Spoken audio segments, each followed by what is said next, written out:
না যে তার বিরুদ্ধে চার্জশিট গঠনের জন্য, যেহেতু তিনি সরকারি কর্মচারী, উচ্চ পদস্থ সরকারি কর্মচারী আরো ভালোভাবে বললে। এনওসি পাওয়া যাচ্ছে না সরকারের তরফ থেকে, পশ্চিমবঙ্গ সরকারের তরফ থেকে, অথচ পশ্চিমবঙ্গে সরকারের যারা মুখপাত্র তথা পশ্চিমবঙ্গ সরকার চালিত যে দল তার যারা মুখপাত্র তারা একদম পরিষ্কার বলছে যে সিবিআই এর হাতে সবকিছু আছে। আজকে কোথায় সিবিআই এর হাতে সবকিছু রইল?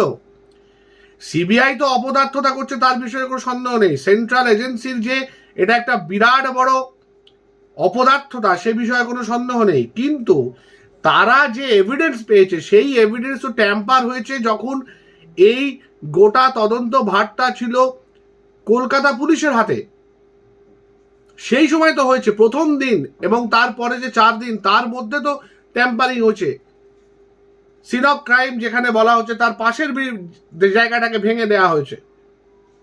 এখন তো এটাও বলা হচ্ছে যে ওই সিন অফ